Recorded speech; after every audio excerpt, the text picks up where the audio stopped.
नमस्कार, बहुत स्वागत आपका आनंद टीवी पर। मैं हूं आपके साथ पारुल। आज बात करेंगे अंबेडकर पर सियासत। संसद में अंबेडकर पर गृहमंत्री अमित शाह के बयान को लेकर यूपी में भी सियासत गर्म है। सपा और कांग्रेस अमित शाह के बयान का विरोध तो कर रहे हैं, लेकिन विरोध में भी दोनों एक मंच पर नहीं आए। कांग्रेस का कहना है कि पीएम मोदी ने 6 ट्वीट किए, एक में भी अमित शाह के बयान के लिए माफी नहीं मांगी। इसका मतलब यह है कि पीएम मोदी अमित शाह के बयान से सहमत हैं। कांग्रेस के राज्यसभा सांसद प्रमोद तिवारी, पूर्व केंद्रीय मंत्री सलमान खुर्शीद और कांग्रेस प्रदेश अध्यक्ष अजय राय ने एक प्रेस कॉन्फ्रेंस में यह भी कहा कि भाजपा की योजना 400 सीट आने पर संविधान को खत्म करने की थी। इससे पहले शनिवार को वाराणसी में सपा के कार्यकर्ताओं और पदाधिकारियों ने भी शास्त्री घाट पर गृहमंत्री अमित शाह के बाबा साहब डॉक्टर भीमराव अंबेडकर पर दिए बयान के खिलाफ जमकर विरोध प्रदर्शन किया था। सपा ने अमित शाह के बयान को संविधान और बाबा साहब का अपमान बताते हुए कड़ी निंदा की थी और डीएम के माध्यम से राष्ट्रपति को ज्ञापन भी सौंपा था। वहीं अखिलेश यादव से लेकर सपा के तमाम नेता अमित शाह के बयान की निंदा करते हुए शाह के इस्तीफे की मांग और माफी की मांग करने लगे, जिस पर पलटवार करते हुए यूपी के समाज कल्याण मंत्री असीम अरुण ने कहा है कि सपा जब सत्ता में थी तब सपा ने बाबा साहब डॉक्टर भीमराव अंबेडकर और भगवान बुद्ध का अपमान किया। डॉक्टर अंबेडकर और भगवान बुद्ध के नाम पर जो जिले बनाए गए थे और जो मेडिकल कॉलेज थे उनके नाम बदल दिए। हाथरस का नाम पहले भगवान गौतम बुद्ध की माताजी महामाया के नाम पर महामाया नगर रखा गया था, इनका नाम बदल दिया। असीम अरुण ने कहा कि जब उत्तर प्रदेश की जनता ने अखिलेश यादव को सत्ता से बेदखल कर दिया तब उन्हें बाबा साहब डॉक्टर भीमराव अंबेडकर की याद आ रही है। वहीं यूपी सरकार के एक अन्य मंत्री नरेंद्र कश्यप ने कहा कि कांग्रेस पार्टी ने बाबा साहब को हराने का काम किया था, पहली बार भी हराया और दूसरी बार भी हराया। कश्यप ने कहा कि कांग्रेस पार्टी हमेशा बाबा साहब अंबेडकर की राजनीतिक यात्रा में बाधा बनती रही है। आज डॉक्टर अंबेडकर के प्रति हमदर्दी का भाव कैसे उत्पन्न हो गया? आपको बता दें, बसपा भी 26 दिसंबर को अमित शाह के बयान के खिलाफ देशव्यापी प्रदर्शन करने जा रही है। यानी अमित शाह के बहाने दलित वोटों पर पकड़ बनाने के लिए सभी दल टूट पड़े हैं। उधर भाजपा डैमेज कंट्रोल की कवायद कर रही है। ऐसे में सवाल यही है कि यदि दलितों का भाजपा से मोहभंग हुआ तो वो किसके पाले में जाएंगे? और यूपी में 2027 के विधानसभा चुनाव से पहले अंबेडकर का मुद्दा भाजपा को कितना नुकसान पहुंचाएगा, आज यही जानने की कोशिश करते हैं। पहले कुछ बयान और प्रतिक्रियाएं सुनते हैं। पूरी जनता का ध्यान डाइवर्ट हो जाए, लेकिन इस बार बाबा साहब की बात है तो कोई डाइवर्ट होने वाले नहीं है। पूरे देश में आंदोलन चलेगा, विरोध प्रदर्शन चलेगा और हम इनको जब तक ये माफी नहीं मांगते, इस्तीफा नहीं देते, तब तक के हम लोग प्रदर्शन करते रहे। साल से कांग्रेस अपने अस्तित्व के संकट से जूझ रही है और कई बार वो ऐसे तमाम मुद्दे सदन से लेकर और सड़क तक उठाने की कोशिश करते, पर कार्यकर्ता उनके पास नहीं है। अपना कार्यकर्ता बेस खो चुकी है, जनता में विश्वास खो चुकी है। मुझे नहीं लगता उनके इस तरह के किसी कथन से कांग्रेस को कोई लाभ होने वाला है। उत्तर प्रदेश में भारतीय जनता पार्टी की सरकार योगी आदित्यनाथ के नेतृत्व में 2027 में प्रचुर बहुमत से बनेगी। जनता का आशीर्वाद भारतीय जनता पार्टी के साथ है। तो बाबा साहब भीमराव अंबेडकर को लेकर तमाम तरह की सियासत हो रही है। आपने कुछ दिनों पहले से भी देखा है कि गृहमंत्री अमित शाह के बयान पर लगातार जो दल हैं वो विरोध कर रहे हैं, लेकिन जिस तरह की पॉलिटिक्स हो रही है उसको दलितों के वोट पाने के लिए इस पॉलिटिक्स को लेकर कहा जा रहा है। आइए मिलते हैं उन मेहमानों से, आगे चर्चा उन्हीं से करेंगे और सवाल पूछेंगे कि जिस तरह से दलित वोट छटका है और अगर बीजेपी के पास अब आया है, जिस तरह का जो आंकड़ा चुनाव आयोग की तरफ से भी दिया जाता रहा है चुनाव के समय पर, लेकिन आने वाले समय पर अगर ये कोशिश हो रही है कि दलित वोट को पा सके दूसरे दल, और ये नुकसान बीजेपी को होने वाला तो कितना होगा और किसके पाले में जाएगा? क्योंकि तमाम दल, चाहे बीएसपी हो, कांग्रेस हो, सपा हो, ये लामबंद हो चुके हैं। मिलियन मेहमानों से भारतीय जनता पार्टी से हमारे साथ जो मेहमान जुड़े उनका परिचय करा देती हूँ। शिव सिंह भारती जी जुड़ रहे हैं भारतीय जनता पार्टी का पक्ष रखने के लिए, वाचस्पति द्विवेदी जी कांग्रेस का पक्ष रखने के लिए जुड़ रहे हैं, शौर्या सिंह जी सपा से हमारे साथ जुड़ेंगे, आलोक त्रिपाठी जी वरिष्ठ पत्रकार हैं हमारे साथ जुड़ेंगे, बीजेपी कांग्रेस से हमारे साथ मेहमान जुड़ चुके हैं, स्क्रीन पर आपको दिखाई भी दे रहे हैं। सबसे पहले मैं बीजेपी के पास ही चली जाती हूँ। ये कहा जा रहा है कि जिस तरह की बयानबाजी हुई है, हालांकि आप लोग बार बार ये कह रहे हैं कि छोटी सी क्लिप वायरल की गई जिसके बाद ये बताया गया कि बयान बाबा साहब का अपमान है, लेकिन कांग्रेस भी इसे लेकर विरोध कर रही है, सपा भी लेकर विरोध कर रही है और अब बीएसपी ने भी मोर्चा संभाल लिया है। क्या वाकई इसे आप पॉलिटिकल मूव कह रहे हैं? और जिस तरीके से कहा जा रहा है कि ये वोट बैंक की पॉलिटिक्स है, तो ये आपको काफी नुकसान देगी, मान के चल रहे हैं शिव भारती जी? पारुल जी, विपक्ष के पास ऐसा कोई मुद्दा नहीं है जिससे वह सरकार को घेर सके। और जहां तक अमित शाह जी के बयान की बात है, तो जिन जिन लोगों ने उनका पूरा बयान सुना है, जो भी उन्होंने पूरे बयान में अपने कहा है, तो जो उन्होंने कहा वो उससे सारी चीजें स्पष्ट हो जाती हैं। किस परसेप्शन में कहा वो भी स्पष्ट हो जाता है। और जहां तक बात बाबा साहब भीमराव अंबेडकर जी की है, तो आजादी के बाद से जो बाबा साहब का जो कांग्रेस अपमान करती चली आई है, समाजवादी पार्टी ने जो अपमान किया है, यही कन्नौज जहां पर अखिलेश यादव चुन के आए हैं, उसी के मेडिकल कॉलेज का नाम बाबा साहब भीमराव अम्बेडकर जी के नाम पर था। और समाजवादी पार्टी के लोग सरकार बनते हुए आ गए और उस बोर्ड को उखाड़ के फेंक दिया और उस बोर्ड के साथ कितनी गंदी हरकतें की, क्योंकि चप्पल मारे गए। तो जिस तरह से ये झूठा प्रचार करके और वोट बैंक की राजनीति को, दलित वोट बैंक को खींचने के लिए किसी भी स्तर तक जाने की स्थिति में ये लोग आ गए हैं। तो मैं तो कहता हूँ कि समाजवादी पार्टी ने तो बाबा साहब भीमराव अम्बेडकर की प्रतीक बनाकर चुनाव में और खड़ा करके गए कि बाबा साहब अम्बेडकर संविधान पकड़े रहते थे, तो बाबा साहब के नाम पर वोट मांग कर ये सीटों को अर्जित कर लिए है। और उसके बाद लगता है कि वो जब उपचुनाव देखा कि उपचुनाव में उनको सीटें नहीं मिली तो 2027 की जमीन तैयार करने लगे। लेकिन जिन लोगों ने अमित शाह जी का पूरा बयान सुना है, वह उस बयान से संतुष्ट और बयान बाबा साहब को लेकर जो कांग्रेस का मन है, जो मन मस्तिष्क जिस प्रकार का बना हुआ है कांग्रेस का, वो जाहिर करने के लिए अमित शाह जी ने वो बयान दिया था। और जब लोगों के सामने पूरा बयान आया है तो मुझे लगता है कि ऐसा कई पार्टियां अपने अपने स्तर पर किसी के पास आज कहने को कुछ नहीं है तो बाबा साहब की आड़ में राजनीति करने का काम कर रहे हैं। शिव सिंह भारती जी, मेरा सवाल इसलिए भी आपसे था क्योंकि पिछले चुनाव में जब प्रचार प्रसार हुआ था तो आपके पार्टी की तरफ से कुछ नेताओं के ऐसे बयान सामने आए थे जिस पर विपक्ष ने ये बात कही थी कि आप लोग अगर आप 400 सीटें ले आए तो आप संविधान बदल देंगे, जिसका नुकसान आपको हुआ था। और अब भी जो विपक्षी दल है वो यही कह रहे हैं कि 400 सीटें अगर आपकी आ जाती तो आप संविधान बदल देते, और उसको कनेक्ट कर रहे हैं बाबा भीमराव अम्बेडकर जी के उस बयान से, अमित शाह जी के उस बयान से जो उन्होंने सदन में दिया कि इसलिए आपकी मानसिकता ऐसी है। तो ये नुकसान होगा आपको आने वाले समय पर इस बयान का, ये मानते हैं? अरुण जी, संविधान बदलने की जहां तक बात है तो संविधान किन लोगों ने कितने कितने बार बदला है? संविधान के प्रेम्बल प्रस्तावना तक को जिन लोगों ने बदल दिया, वह संविधान बदलने का आरोप हमारे ऊपर लगाते हैं कि हमारी सीटें, और उससे पहले तो हमारे पास 10 साल हमारी सरकार, हमारे पास सीटें कोई बहुमत था तो हमने संविधान को नहीं छुआ। तो यह झूठ भी जनता के सामने आ गया। और मुझे जिन लोगों को ये लोग बदलाकर प्रदर्शन में शामिल करने का प्रयास कर रहे हैं, वो सारे लोग जब अमित शाह जी के बयान को सुन रहे हैं तो वह अमित शाह जी के बयान से सहमत नहीं है कि जिस परसेप्शन में वो बात कही गई थी उसको गलत तरीके से पेश करने का काम कर रहा है। ठीक है, लौटूंगी आपके पास। मैं सपा के पास चली जाती हूँ। शौर्या जी, सुन पा रही हैं आप मुझे? अनम्यूट कर लीजिएगा मैडम। जाहिर है जब जिस तरह के बयानात सामने आ रहे हैं उसमें लेकर बीजेपी ने भी समाजवादी पार्टी का जो विरोध हो रहा है बाबा साहब के जो बयान अमित शाह जी ने दिया बाबा साहब को लेकर, अब बीजेपी कह रही है आपने तो उनके नाम के जो स्थल थे, उनकी माता जी के नाम पर जो जगह थे, उसका भी नाम बदलने का काम किया है। अब आप किस मुंह से विरोध कर रहे हैं? देखिए, सबसे बड़ी बात है आज अभी इन्होंने सबसे बड़ी चीज ये कही कि संविधान पहले भी चेंज किया गया है, संविधान में बहुत सारी नियमावली को पहले भी बदला गया है। उस समय के दौरान में बहुत सारी ऐसे राइट्स थे जो हमें शेड्यूल कास्ट को, या आप कह लीजिए बहुत सारे वर्ग ऐसे थे जिनको देना जरूरी था। आज भारतीय जनता पार्टी उस वर्ग को ऐसा कौन सा राइट है देना चाहती है जो नहीं मिल रहा है, और आपको संविधान बदलने की जरूरत क्यों आन पड़ रही है, इस चीज का जवाब भी अगर ये दे दें तो वो हमारी जो जनता है वो बिल्कुल जानना चाहेगी। दूसरी चीज, आप संविधान की जो छेड़छाड़ है वो तो अपनी जगह है, जो ये वन वोटिंग और ये वन नेशन वन वोट का सिस्टम है, संविधान के ऊपर सबसे बड़ा खतरा ये भी, हाँ, ये कितना बड़ा खतरा है आप ये सोचिए कि आप हर चीज अपने हिसाब से करते जाने की कोशिश कर रहे हैं, आप संविधान को तार तार करने की कोशिश कर रहे हैं।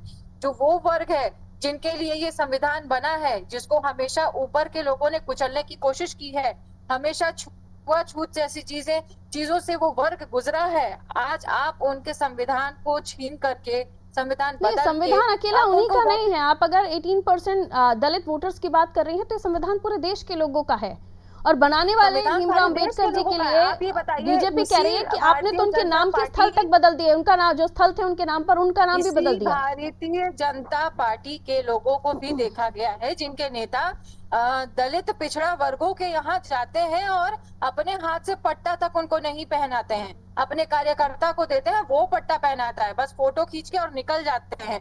क्या ये संविधान की बात करेंगे? क्या ये ST SC ST की बात करेंगे? तो हमारा देश तो वैसे भी कितने खतरे में है, ये भारतीय जनता पार्टी ने दिखा दिया है और बता दिया है, उपचुनाव में भी बता दिया है इन चीजों को। तो इस पे बाबा साहब के सम्मान से जुड़ी हुई ये पूरी राजनीति शुरू हुई। मुझे पहले कंप्लीट कर लेने दीजिए।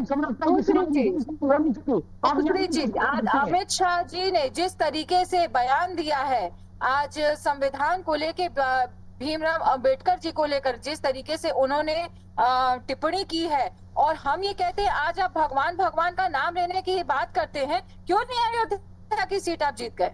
आपको अयोध्या की सीट जीत जानी चाहिए थी, आपने तो पूरी राम की माला जब डाली थी। चलिए लौट रही हूँ आपके पास शौर्या जी, वो फिर डिरेल हो जाएगी डिबेट के ऊपर, भीमराव अंबेडकर जी के ऊपर बहुत सारी चीजें उससे भी जुड़ी हुई, रुक जाइए। आपने टिप्पणी दे दी। वाचस्पति द्विवेदी जी हमारे साथ कांग्रेस से बने हुए हैं। दूसरी चीज, आप ये बोलते हैं कि हमारा वीडियो जो है वो एडिट होता है। कहाँ से वीडियो एडिट होता है? जो सच्चा वीडियो वो दिखा दीजिए। वो तो दुनिया ने देखा है कि वो क्लिपिंग छोटी थी और उन्होंने पूरे अपने संबोधन में क्या कहा है वो सभी ने देखा है, तो फिर उसे विस्तार से मत लेकर जाइए उस जगह। मैं वही समझने की कोशिश कर रही हूँ कि जो डी वोटर्स हैं उनके लिए आप लोगों की पूरी जद्दोजहद हो रही है क्या? मैं लौटूंगी आपके पास शौर्या जी, अगली बार में जवाब दीजिएगा आप। हमारे साथ वाचस्पति जी जुड़े हुए हैं। वाचस्पति जी, बसपा प्रमुख मायावती जी, उन्होंने सीधे तौर पर आपको भी और बीजेपी को भी, दोनों को ही अंबेडकर साहब का विरोधी बता दिया, क्या कहेंगे इस पर आप? जी, आप अगर मायावती जी की टिप्पणी पर पूछ रहे हैं तो मेरा कल जवाब होगा। जो एक्चुअली उनकी जमीन वहां पे खो चुकी है, उत्तर प्रदेश में नहीं है। वो अपने लॉस्ट ग्राउंड को कवर करने के लिए इस प्रकार के बयान दे रहे हैं, जबकि उनका कोई लेना देना उस विचारधारा के साथ नहीं है, संविधान के साथ नहीं। जैसे भाजपा का भारत के संविधान से कोई लेना देना नहीं है। इनकी पैट्रियार्कल जो पार्टी है, जो संगठन है RSS, उसका कोई इस देश की आजादी के लड़ाई में और उसके संविधान के बनने में इन्होंने कोई अच्छा रवैया नहीं इख्तियार किया। जब से ये सरकार में आए हैं तब से ये प्रयास कर रहे हैं कि किसी प्रकार संविधान को बदलने की कोशिश की जाए। बहुत सारे सभी नाम आपको पता है, बार बार रिपीट करने का कोई मतलब नहीं है। तो उन्होंने क्यों किया था? अब उनका शुरू से सावरकर साहब और गोलवलकर जी की पूरी शुरू से यही था। देश की आजादी में भी उन्होंने कोई हिस्सा नहीं लिया, अंग्रेजों के साथ रहे। और चूंकि RSS जो है वो उस समय भी और आज भी जो प्रिंसली स्टेट्स थे उनके द्वारा पालित पोषित की जाती थी, और वो कांग्रेस निश्चित रूप से गरीब गुरबा और दबे कुचले मजलूम आदिवासी सभी की बात करती थी। तो उसको करने को स्थानापन्न करने की कोशिश कर रहे हैं, और ये कोशिश उनकी लगातार जारी है। लेकिन इंडिया गठबंधन इस प्रयास को सफल नहीं होने देगा।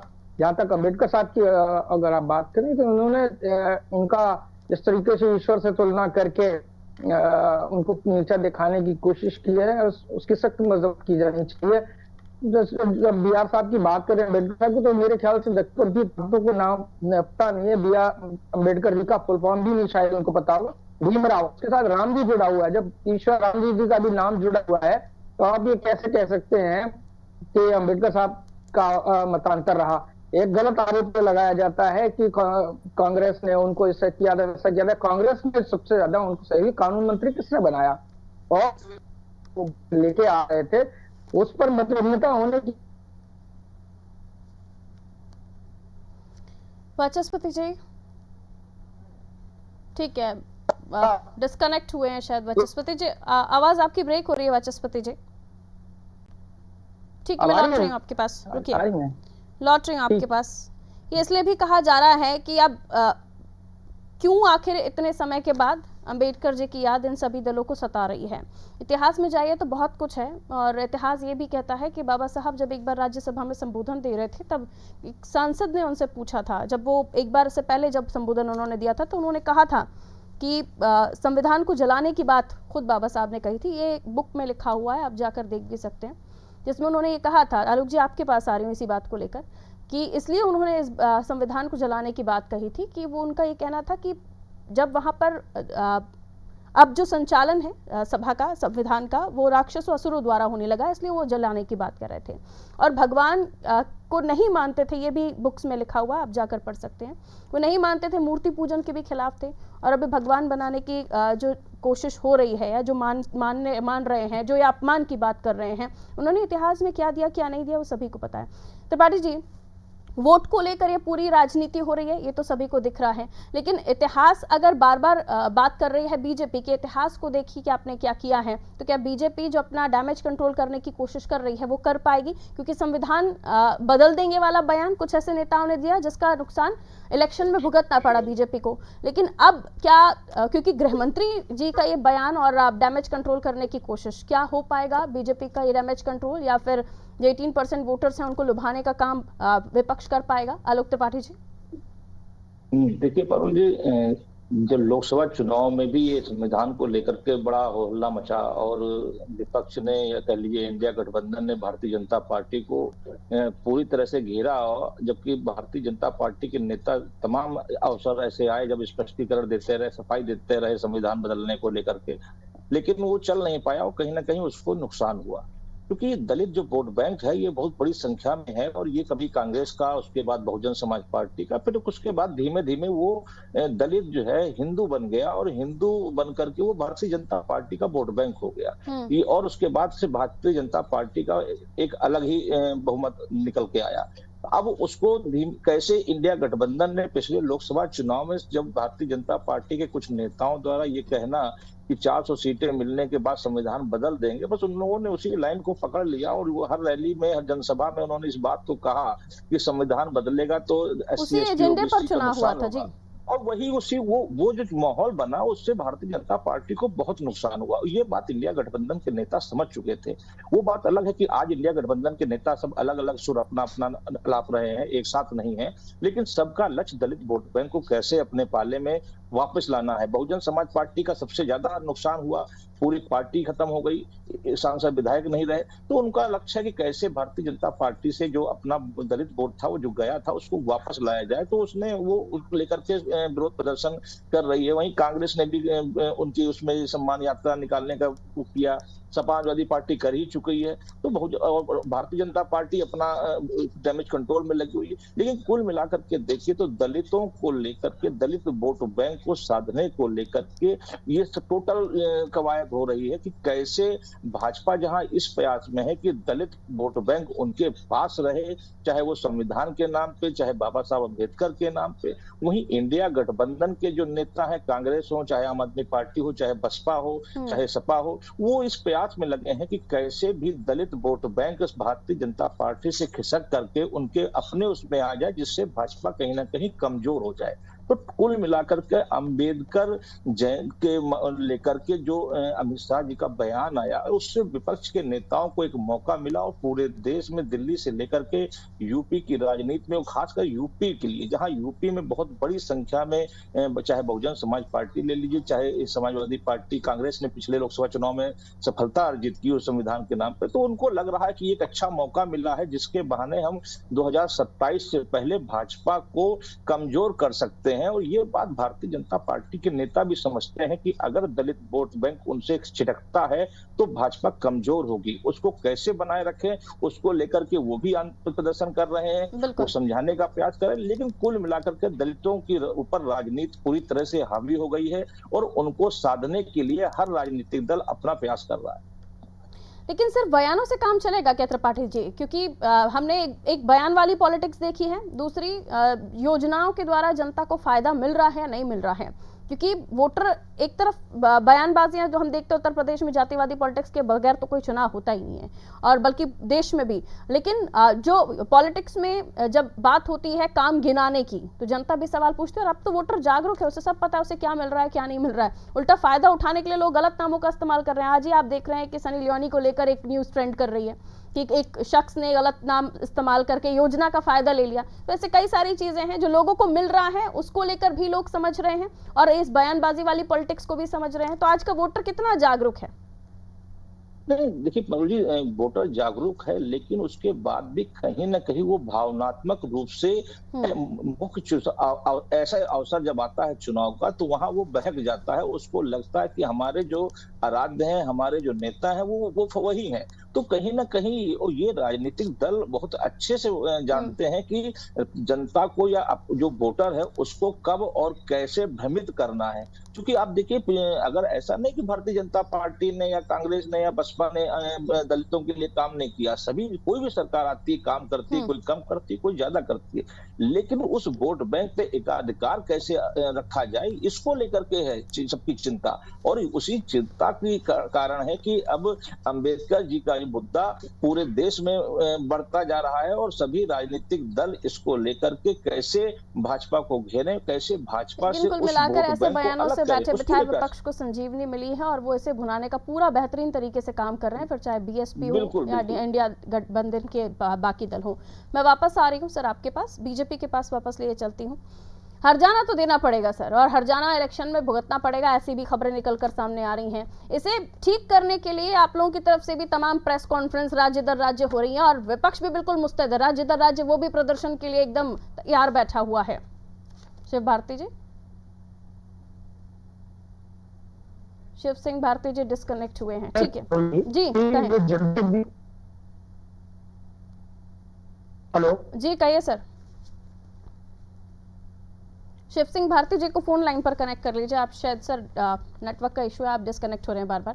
वाचस्पति जी, इसे मुद्दा बनाने की कोशिश की जा रही है, ये भी कहा जा रहा है कि आप लोग मुद्दा बनाने की कोशिश कर रहे हैं, क्योंकि बयान सिर्फ 19 सेकंड की क्लिपिंग नहीं है, वो बयान तो बड़ा है जिसे पूरा नहीं बताया जा रहा है और उसके बाद क्या कुछ हुआ उसे भी मुद्दा बनाया गया, वो धक्का मुक्की वाला इंसिडेंट सदन में। जी, मैं बात से शुरू करता हूँ। सच घटे या बढ़े तो सच न रहे और झूठ की कोई इंतहा ही नहीं। इस प्रकार पूरा का पूरा भाजपा बदलना चाहती है, कॉन्स्टिट्यूशन को खत्म करना चाहती है, नया संविधान वो बनाने की कोशिश में है। उसकी जद्दोजहद और आरएसएस के द्वारा शुरू हुई थी, विश्व हिंदू परिषद, ये सारे जिनके आनुषंगिक संगठन हैं, उनका एकमेव उद्देश्य हिंदू राष्ट्र बनाना है। जब 1947 में देश आजाद हुआ तो इन्होंने आजादी में, मैंने पहले भी कहा कि कोई हिस्सा नहीं लिया, संविधान में कोई हिस्सा नहीं लिया। अंबेडकर साहब की जो आप बहुत बातें कर रहे हैं, अंबेडकर साहब के खिलाफ ने बहुत पार्लियामेंट में भी उस समय और सड़क पे भी, और जब हिंदू सिविल कोड की बात जब पार्लियामेंट में ले हुई थी तब वो सबसे ज्यादा पुतले फूकने का काम आरएसएस और उस समय जो हिंदू महासभा, इन सब लोगों ने मिलकर किया था और वो उनके बहुत खिलाफ थे। हालांकि जो हिंदू सिविल कोड दूसरे रूप में बाद में अंबेडकर साहब के कानून मंत्री न रहने के बाद आया हुआ Hindu succession act, Hindu marriage act, वो भी उसी का नतीजा है। जहां तक क्यों बदलना चाहते हैं उसकी वजह है क्योंकि इनकी संविधान में कोई आस्था ही नहीं है और ये संविधान अपने को इतर रखते हैं और हिंदू राष्ट्र बनाने की परिकल्पना के साथ ये कोशिश कर रहे हैं। इतनी डिबेट्स कर चुके हैं वाचस्पति जी, हमने जब ये मुद्दा भी उठा था कि संविधान बदल देगी बीजेपी, तब भी ये पूछा गया था कि क्या इतना आसान होगा, चाहे कोई भी दल सत्ता में आ जाए, कोई भी 400 सीटें लेकर आ जाए, हमारे संविधान को बदल सकता है? हाँ, अगर एब्सोल्यूट मेजोरिटी उनकी होगी, उतनी चौथाई बहुमत किसी प्रकार उन्होंने अगर हासिल कर लिया तो क्यों नहीं बदल सकते हैं? बदल सकते हैं। जब वो और कितना इनके बारे में इतिहास कहा जाए, 370 से लेके कहां तक सारी बातें करी जाए। ये वो बॉल है जिससे गोल कर देंगे आप, आपको लगता है? ये वो बॉल है जिससे हिट विकेट कर देंगे आप, आपको लगता है? हाँ जी, अमित शाह जी ने खुद से गोल कर लिया है और उसका जो उन्होंने जो बातें कही वो उस जनता के सामने है, पूरा सब कुछ जनता ने देखा है, टीवी डिबेट्स में भी जनता देखा ने दोनों क्लिपिंग्स देखी है सर, जो आपने दिखाई है वो भी और जो पूरा संबोधन उन्होंने दिया है वो भी।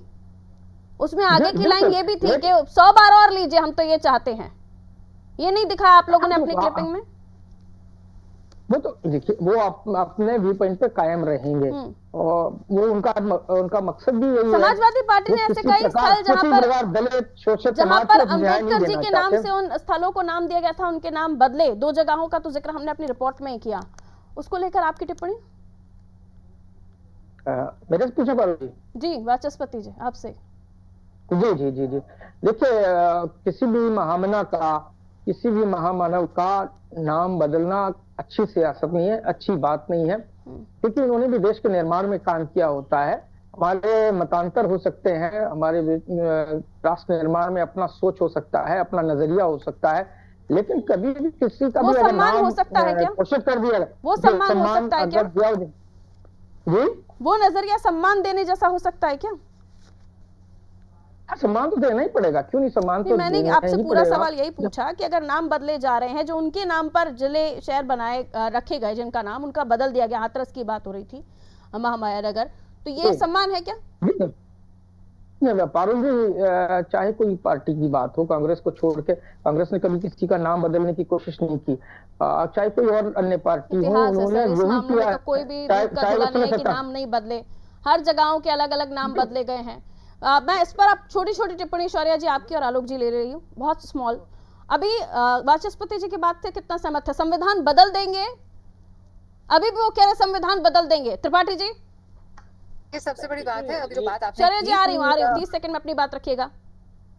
देखिए पारुल जी, ये तो पिछले लोकसभा चुनाव में भी ये बात विपक्ष ने उठाई, लेकिन भारतीय जनता पार्टी के सभी नेताओं ने, वरिष्ठ नेताओं ने इसका खंडन किया कि ऐसा कुछ नहीं है, लेकिन वो समझा नहीं पाए और उसका उनको नुकसान हुआ। तो मुझे लगता है कि संविधान बदलने जैसी अभी कोई चीजें नहीं चल रही है, लेकिन उसका वोट बैंक पे कितना असर पड़ेगा उसको लेकर के बनाई जा रही माहौल बनाया जा रहा खिचड़ी जो गलेगी नहीं फिलहाल।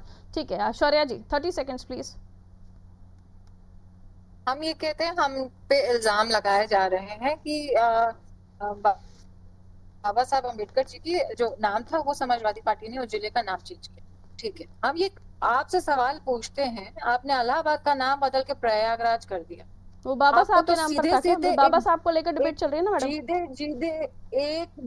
सीधे नहीं, बाबा साहब अम्बेडकर जी के ही बनाए हुए संविधान का आज देन है कि जितनी भी जात नहीं, आप अपने टॉपिक से ही स्विच कर रही हैं। आपने कहा इलाहाबाद प्रयागराज, मैंने कहा बाबा साहब के नाम को लेकर चर्चा हो रही है। आप खुद ही थोड़ा सा डिस्टर्ब हो रही है मुझे लगता है इस मामले में। बहुत शुक्रिया आप सभी का हमारे साथ चर्चा में जुड़ने के लिए।